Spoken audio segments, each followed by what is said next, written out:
Now we invite on stage Associate Professor Dr. Zalina for her talk, Igniting Students' Passion for Environmental Protection. Dr. Zalina, please, the stage is yours. Hello.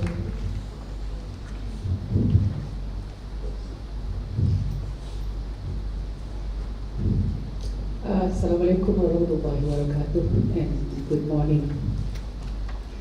Let me share with you something.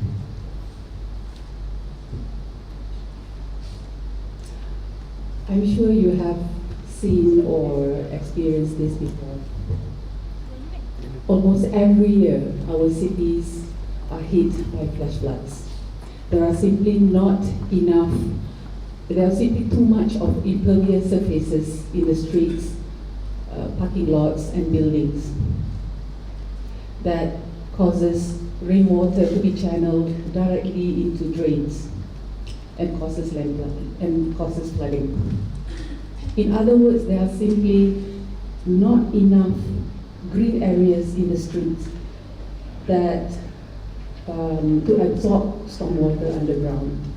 Worse still, our drains are mainly clogged by rubbish, sediments, and debris from construction sites, decreasing our drains' capacity to channel water into rivers.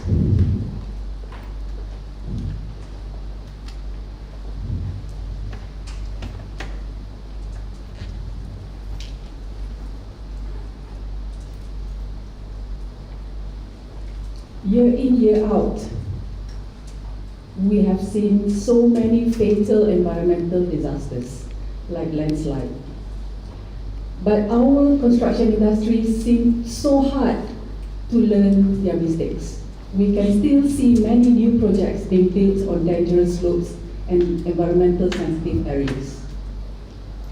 2 days ago, on the front page of the Star, it said, "We are a country with the 10th highest number of landslides in the world. 171 landslides for the past 10 years.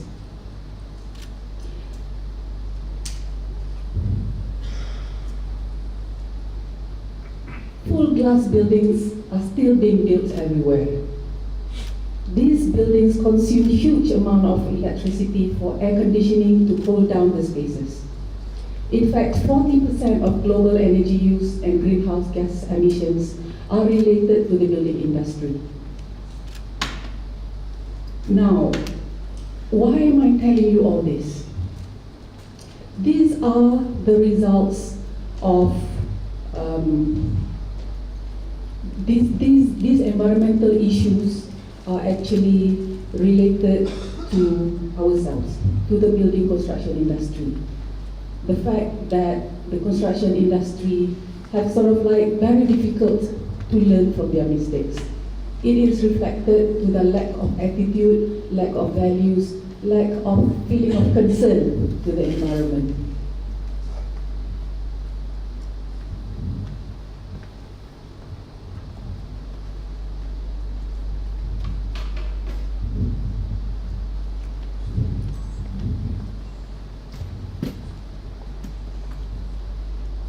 Now, why is that the case?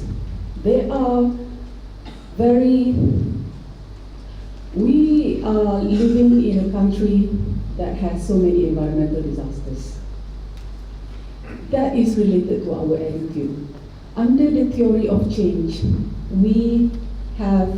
under the theory of change in environmental education, we need to have knowledge to change our attitude so that we are more willing to practice it. Without knowledge, we can never have the right attitude. Knowledge and skills, that is not a problem. Knowledge and skills are related to the cognitive component in education. No matter how much knowledge we give to our students, without the right attitude, we can never expect them to practice it. So, how to have the right attitude? Attitude is the effective component of education. Like no matter how much knowledge and skills we give, without the right attitude, they won't practice it.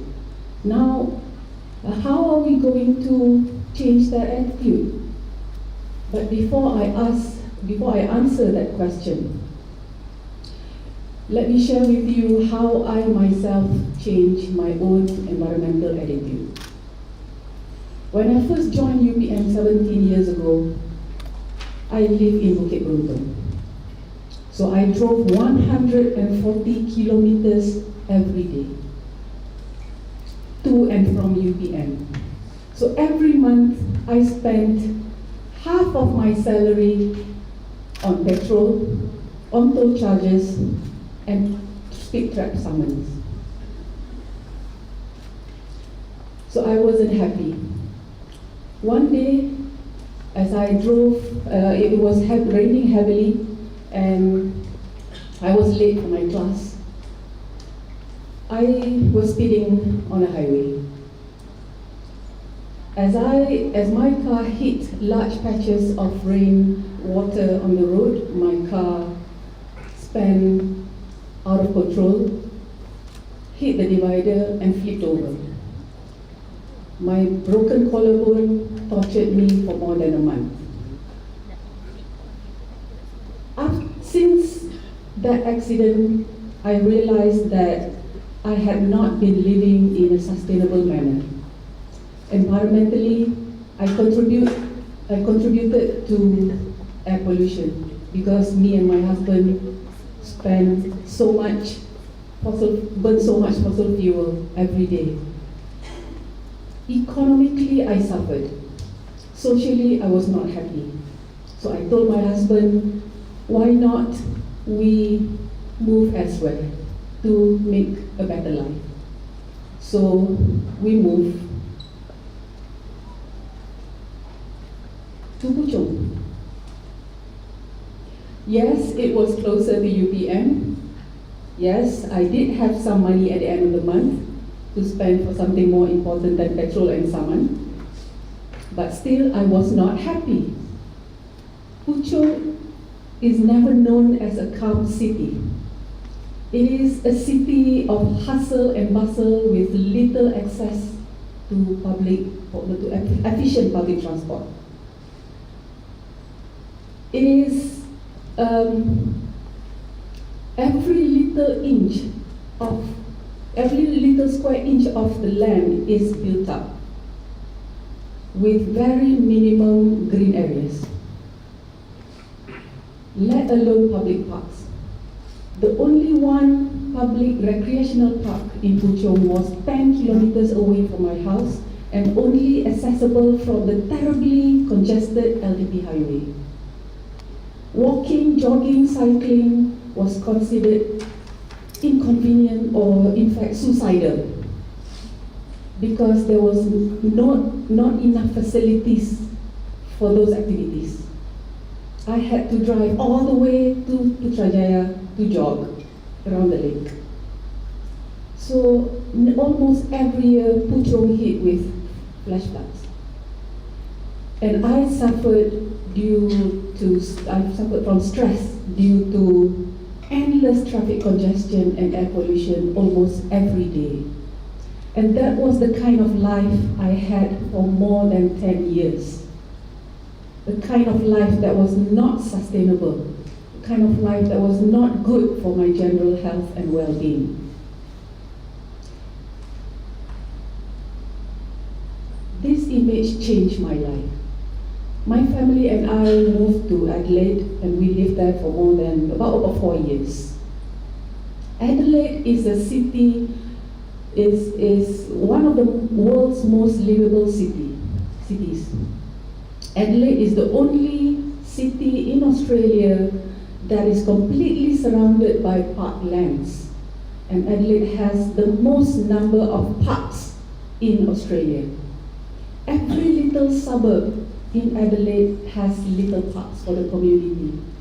So the community can just walk to the park. My children could just walk or cycle to school. The city celebrates nature.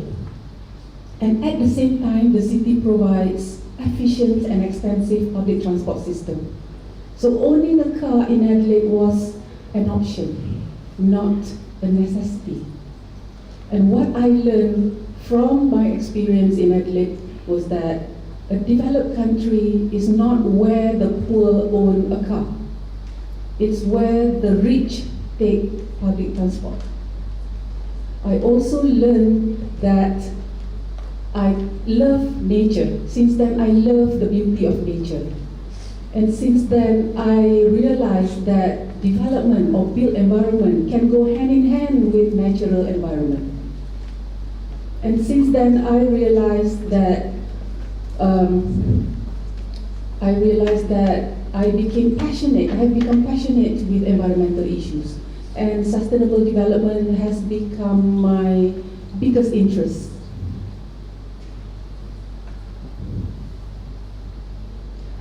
Way back in Malaysia, I had this old habit of loving plastic bags, of loving plastics. When I go for shopping for only one item, for example, a plastic bottle, I would ask for a plastic bag. And before leaving the shop, I would ask for another plastic, which is a plastic straw. So I ended up having a plastic bag, a plastic bottle, and a plastic straw, all at the same time. When I go for shopping, for grocery shopping in hypermarkets, I tend to take more plastic bags than I needed.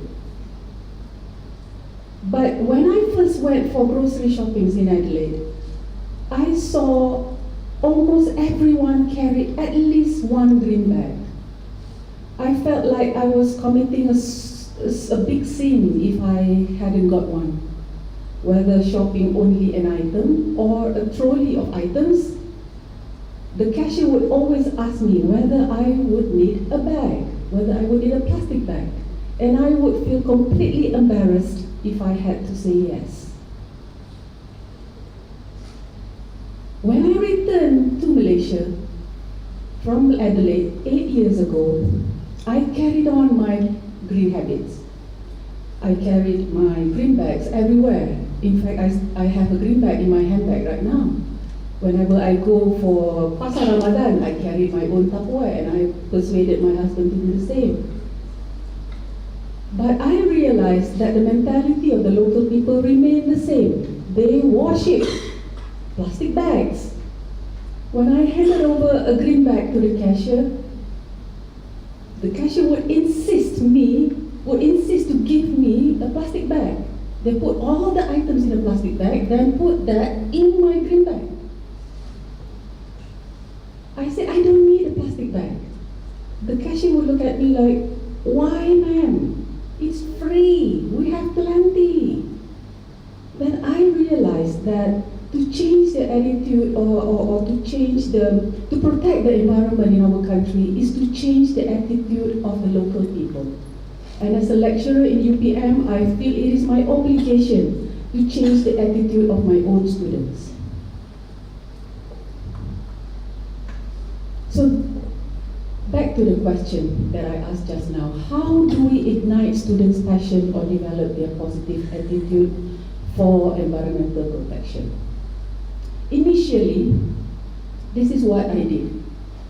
I told my students how to design sustainable buildings, how to design environmental friendly buildings. I told them how to do it. This is how you should design your community so that the pedestrians will become king, not cars. This is how you should choose your site so that for your building, so that you protect the ecosystem of the natural environment. This is how you should plan your site so that you reduce the risk of flooding. This is how you should design your building facade to get enough daylight without the heat so that your building won't use too much energy. This is how you should choose your materials so that you won't hurt the environment or hurt humans' health, or so on and so forth. I told them how. I, in fact, injected so much creativity in my teaching to get them feel passionate with the subject. Yes, Alhamdulillah, at the end of the semester, they produce environmental friendly buildings. I was satisfied, yes. But that was it. Only for one semester. They forgot everything when they went to the next semester. It became design as usual.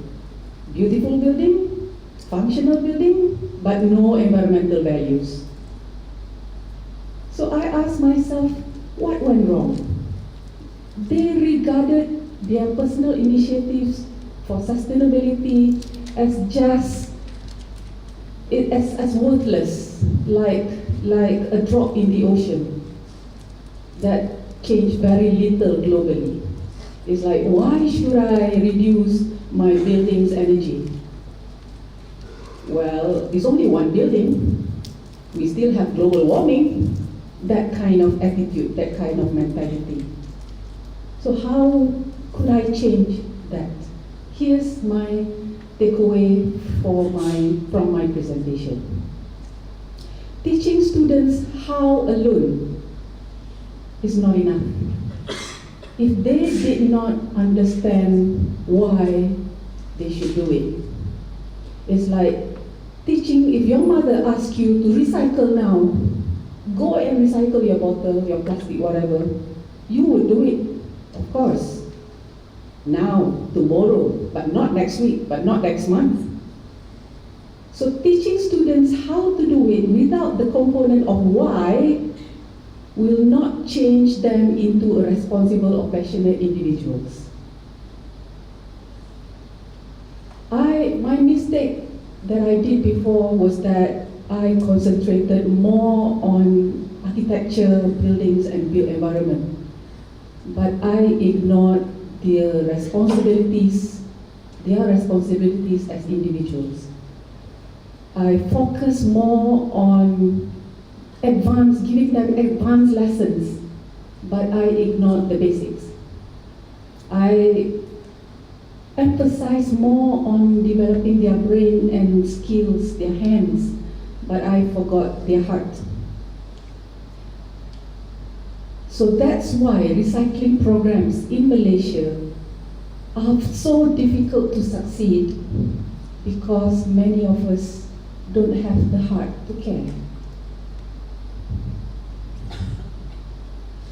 So here are a few things that I would like to recommend for us to share or to teach our students. Create fun activities with the students so they feel enjoy, so that they become passionate and be passionate with the subject. These creative activities should be fun. Ask them to let them share, let them demonstrate their understanding, and let them share the information and ideas with their friends. For example, allow them to play games, sustainability games. One of the examples of the games is fishing game. This is the game that make them think. If they overfish, there won't be enough fish in the ocean for their children and their children's children. If they act unsustainably, or if they are greedy, there won't be enough natural resources for everyone. So natural resources won't last forever, and that natural resources are not enough to cater everyone's greed.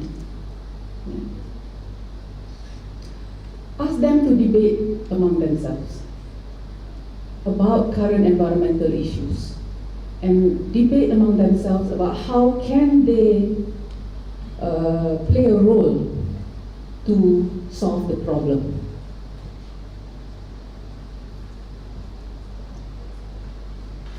Conduct fun role plays about environmental problems. This would be effective to inculcate or to make them appreciate and passionate about the environmental problems. They basically give them the experience that they will remember for the rest of their lives. These videos, the role plays that we conducted were recorded in videos, and they would share this with their friends on Facebook and with their family members. It's something that they can keep for memories for the rest of their life. Ask them to write journals every week. Ask them to write what they learned about that week, the lesson they learned on that week, and relate the lesson with their personal thoughts, their previous experience, and how the writing and how the lesson would affect their future behavior. Share with them current issues. Make them aware of the current environmental issues. Show that, let them be aware that the current environmental issues are not just real, but also serious. What I'm trying to say here is that we should strive to create generations who see sustainable living and development as a moral obligation and the only ethical, acceptable way to act. Always motivate your students that individually they are a drop, but together they are an ocean. As lecturers, always motivate ourselves that when we make small changes, we can create big difference. Because when we change, everything changes. Thank you.